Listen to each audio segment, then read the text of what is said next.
Hey folks, David Frost, my strategic forecast. You're here for another episode of Common Sense Market Analysis. Today is Wednesday, August 8, 2018. We're looking at a daily chart of the SPY or Spider, which is the proxy for the S&P 500. And it was a pretty flat day across Wall Street today. So we had the S&P 500 that was down less than 1 point today. So that's a flat day. The Dow was down 45 points. That's a rounding error. The Nasdaq composite was up less than 5 points.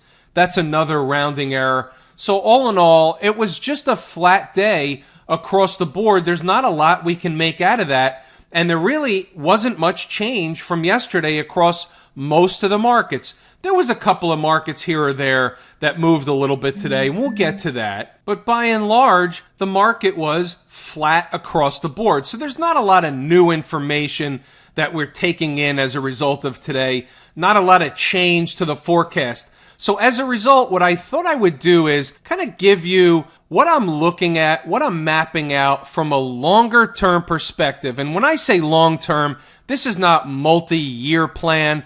My long term is like 2 to 3 months out. That's about as long term as I'm going to get. So short term is, the next couple of days or the next couple of minutes or hours. Intermediate term is days to weeks. Long term is weeks to a couple of months. That's about it. So we'll run through the markets, and then I'm going to give you what I think is culminating, what I think is developing, and how I think it will result in what kind of movement and reaction across the board in various markets. Before we do that, let me take a pause and make mention that I appreciate everybody's comments underneath the video. Please continue to make your meaningful posts underneath the videos. They're helpful to me. They're helpful to the entire community. Please keep up the great work. In addition, hit the like button on the video and share the video with those people you think can benefit from this information. All right, back to the daily chart of the spiders. So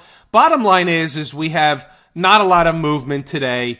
The question is, did we see a top yesterday in the market? Yesterday's high was a little bit higher than today's high, or are we going to see higher prices? My vote is for higher prices. I don't think the market grinds its way up to this level, very, very close to all-time highs, not yet at all-time highs, but we're a stone's throw away from all-time highs. My contention is the market doesn't just grind its way up here from where we were. Think about it for a second, right? I'm going to draw a couple of lines on the chart. So we're in here, and I said we're going to have another down move, and then there's another leg higher coming, right? As we're making the down leg, nobody believes there's another leg coming. I get all kinds of emails from left field telling me the market's over, this is it, we're going to have a 25% correction, all that stuff. So we begin the next leg higher, and then we just basically go sideways for a while. We have another leg higher, we pull back. Now we're back into this other leg higher, and the question is, will we pull back or will we go sideways for a while? Either way, it doesn't make any difference, and this is what's going to lead me to the longer term forecast. What do I think is culminating here? What do I think is going to happen over the next, let's say, month or so? And what do I think is going to happen after the next month or so wraps up? Well, that goes hand in hand with what I think is culminating here. And what I think is culminating, and I was talking about, and we started talking about it weeks ago, another leg higher in the market, a vacuum to the upside.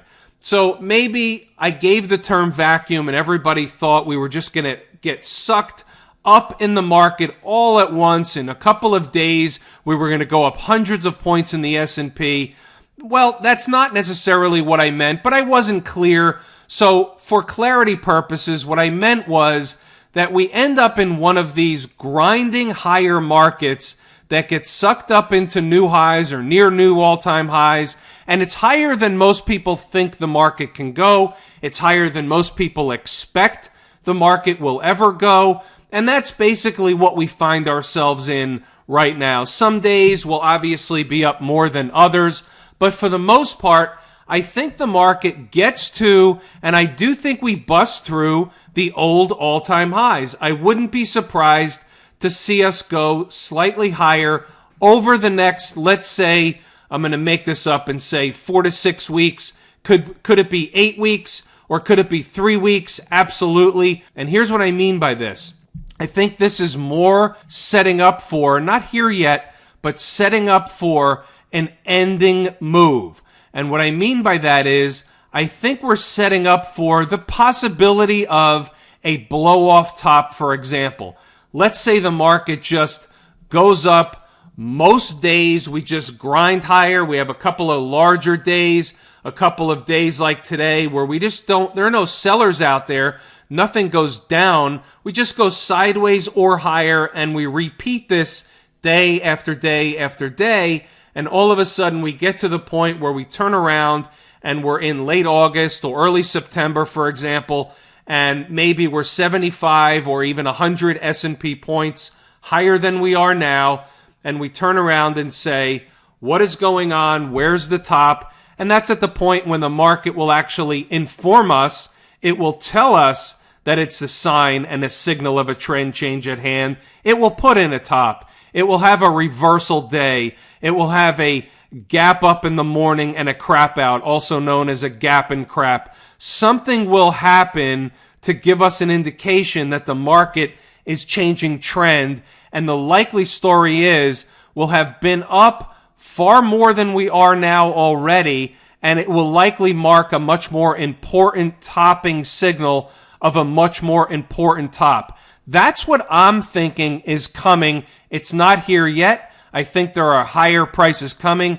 This is kind of what I was talking about for quite some time. I use the term vacuum to the upside. I've continued to say higher prices are coming. I've indicated we could get to old highs.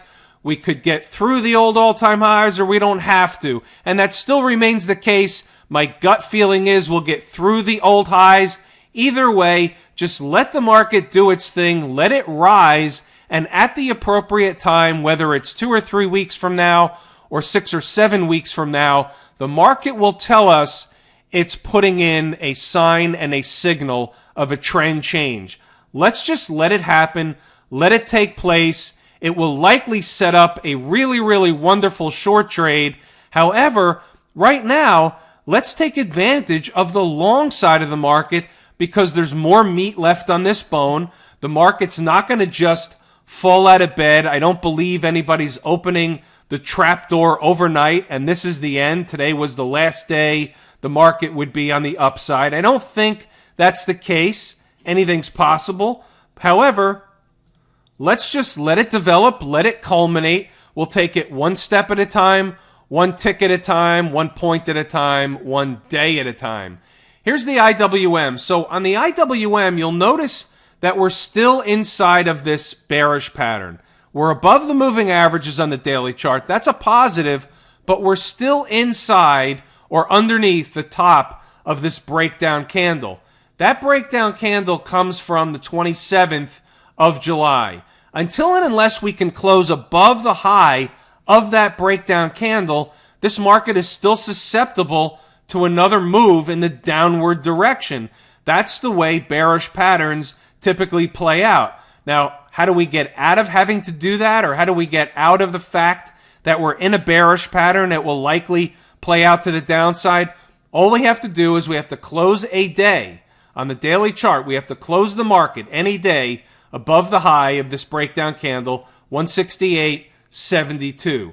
Any close above 168.72 takes the bearish pattern off the table, and the rest is history. Until and unless that happens, bearish pattern is intact and activated. Transports, my second favorite market leading indicator. What's the first one? Right, the IWM. The transports is my second favorite market leading indicator. And you can see here, yesterday we were up at a high. Today we were down 42 points. I don't know if you can make too much out of the fact that we were down 42 points. We're at highs. Let's just leave it alone. We're in an uptrend. We're a little bit extended away from home base. What's home base? The 20-period moving average is home base. And the market doesn't like to get too far extended away from home base. And when that happens, the market tends to eat some time off the clock and go sideways for a while. buying time, giving home base an opportunity to catch up to price, or at the same time, giving price an opportunity to work down toward home base or sideways and down toward home base. So any one of those scenarios is okay. Right now, we're above the moving averages. This is in an uptrend. Nothing more, nothing less. Going over to the triple Qs, the Nasdaq market. Any trouble in the Nasdaq market? Any trouble with the FANG stocks? Any trouble in the horizon? Are there any canaries in the coal mine? Well, Amazon was up about $20 today. Apple was flat. Facebook was up $1.50 or so. Just a tremendous move in Facebook in just a few days. We talked about that. You all know where the buy level was on the call options purchased on Facebook. Just a tremendous gain. Netflix was down $4.50 today. Google was up $4.50. A couple of the Chinese stocks were down, Baidu and Alibaba. And there was a couple of other stocks that were up. Tesla was down. That's been in the news cycle lately, threatening to go private. Elon Musk is threatening that he raised the financing to take Tesla private. I don't know that I buy that story. Anything's possible. I don't care whether he takes it private or not. I just don't necessarily believe it. I think there's a lot of debt going on over there. I think they're in a cash crunch. I think they're going to have to raise money to fund their operations going forward. And anybody who was going to buy or take Tesla private would have to feed that beast every single month. It's just a big cash suck. So I just can't see who would want to get into that scenario where they'd have to feed the beast month after month.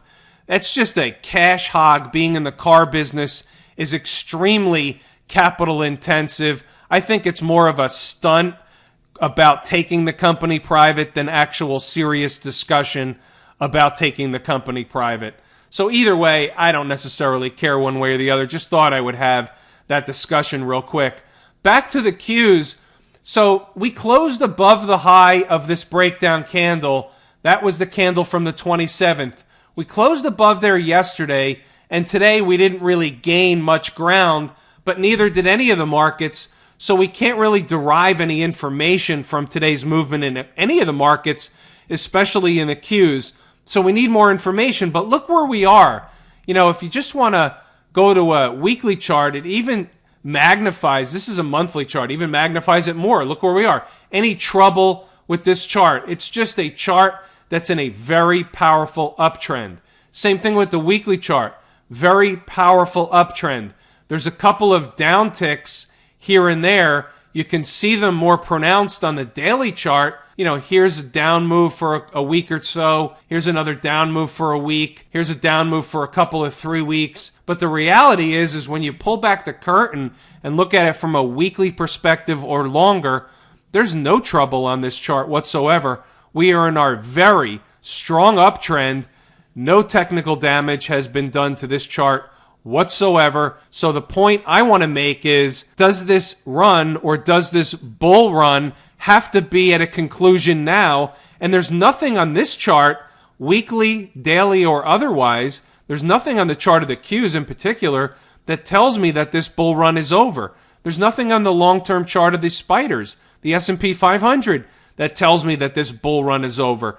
So when nothing's telling you the bull run is over, keeping in mind that the trend is our friend until the very end, all those things together are puzzle pieces on the table that we put on the table all together. And when we have enough puzzle pieces and the picture becomes clear, we have enough information to take action. Right now, certainly everything is still pointing to the upside. No technical damage or anything warranting a short position in this market today. Nothing on the charts that would warrant that whatsoever. Still pointing up from lower left to upper right on these charts. The trend is our friend until the very end. This market is still bullish. All we have right now are intraday and 1 or 2 day pullbacks. That's it. Nothing more, nothing less. That will change at some point. We'll obviously talk about it when it does, but until it does, the trend is our friend and the trend is higher. Always have to look at both sides of the coin. Here's a chart of the XBD. Now, we just talked about bullish, bullish, bullish. We looked at the S&P 500. We looked at the Nasdaq. We talked about a couple of individual stocks. Some of them continue to power higher. We look at the XBD, and we're below all the moving averages on a daily chart, making a bearish pattern on the daily chart. This is a chart that tells us lower prices are coming. Now, they don't have to be dramatically lower. Don't misunderstand what I'm saying. Maybe it's only down 4 or 5 points from where we are. That's no big deal one way or the other. Maybe the broker-dealer index only moves 2%. That's okay. I'm just calling it as I see them. I'm playing umpire calling balls and strikes, and I'm here to tell you on the XBD, this is a pattern that the majority of the time will bring lower prices in the immediate future ahead. That's it. Nothing more, nothing less. When we look at the XLF, we don't see the same thing. We don't see the same thing that we see on the broker-dealer index. In the XLF, we see, which has different financial institutions in the index. And in the XLF, it was a slight up day, okay? No big deal one way or the other, but we're certainly trying to power forward. We're trying to get through a resistance area in this market or on this market or within this market or on this chart, and it looks like it's succeeding. The resistance area, and we talked about it a number of times already, the resistance area is right up here.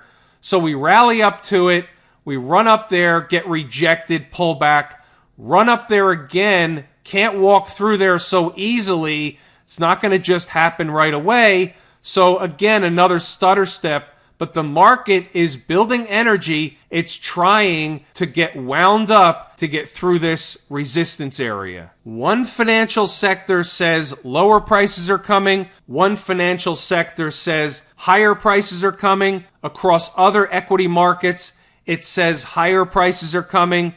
So far, the puzzle that's being put together one piece at a time, the majority of the pieces are indicating higher prices immediately ahead. Can something change that right away? Can we wake up to a big gap down in the morning for some unforeseen reason? Of course we can. That can change the entire picture.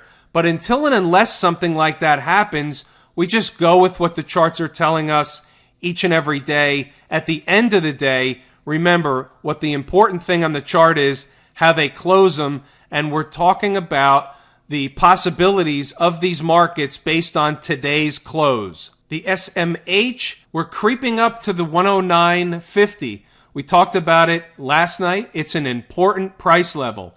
If the SMH is able to get through 109.50, the next stopping point is right up around $112 a share. Let's see how it handles 109.50. If we're able to just waltz right through it, that'll be bullish. And it'll also be bullish for other equity markets. If the semiconductor index is powering forward, that's an indicator that other markets likely are buoyant and have a bid underneath them as well and are likely on the rise. Remember, a rising tide does normally lift all boats. So right now, no trouble ahead. There's no canary in the coal mine for the SMH.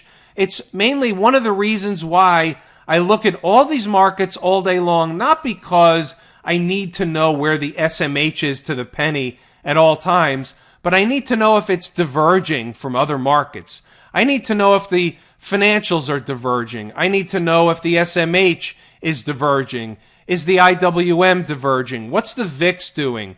All these other markets, anything that I see that could be an anomaly, I want to know about it. I'm going to report it to you guys. And I want to know about it because they're generally puzzle pieces that could put on the table with all the other pieces to the puzzle. It's how we create the picture over time. We never know exactly when the entire picture will be created. We never know how it's going to exactly shape up. That's why we keep piling on the puzzle pieces. And when it gives us a clear picture, we'll see the picture. Gold market. Again, nobody home here. Gold was up a few dollars. There's nothing to do here. We're dripping away, continuing to trade underneath all the moving averages. As the price goes sideways to lower, the moving averages continue to press priceward downward. It's just an ugly chart. At some point in time, we're either going to have a capitulation, washout, or flush out to the downside, or we're going to have some kind of reversal to the upside. Either way, we'll know it when we see it. Until and unless that happens, just an umpire, balls and strikes, nothing to do on the long side, nothing to do on the short side of gold. Now, crude oil, on the other hand, took a big shellacking today, down about 3.5%. This qualifies for getting taken out behind the woodshed, getting taken out behind the barn, shot a couple of times, left for dead. So we had this infomercial high that we kept flirting with. We closed above it once, fake out, trick, trap, fool, and frustrate. Then price comes back inside the 69.95. We move down. We go back up toward the infomercial high again, and now we trade back away. And I would have to say that in terms of this last piece to the bearish pattern, I would have to deem today as complete. Doesn't mean that price is finished going down. But when you look at this and say we rallied back up to the top of the breakdown candle, I know it was a trick, trap, and fool, couple of pennies above it, and then we traded away from it, completing, from a technical perspective, this pattern. Doesn't mean we can't go lower. Doesn't mean we can't come into the 200 period moving average. Doesn't mean we can't come down to 65, 65 and a half. Anything is possible. All I'm suggesting is that the bearish pattern that would normally play out when we went back to retest the infomercial high at 69.95 is officially complete, played out, it's over, it's done. Again, price can still go lower, but this pattern is complete. Now here's an important number for crude oil, $66.80 a barrel. It's not important today, and it's not going to be that important tomorrow, but it will be important Friday's close. If on Friday we're above 66.80 or below 66.80, that's going to tell us a lot. That's going to be our red line. It's our line in the sand. Those of you that have taken my course at lazyemintrader.com know exactly where that number comes from. And if you don't, let me know and I'll tell you. But this one is right out of the course. It's based on the weekly chart, and that's our red line, $66.80. Friday's close is going to tell us a tremendous amount of detail about where the near-term future of crude oil is headed based on that close. Do we go back up to the hot zone, or do we go down further and test some lower numbers below $66.80? Friday's close. With that, folks, I'm out of wind. It's everything I wanted to and intended to discuss tonight, so I'll give it a wrap here. I'm David Frost, my strategic forecast. Thanks for tuning in for another episode of Common Sense Market Analysis.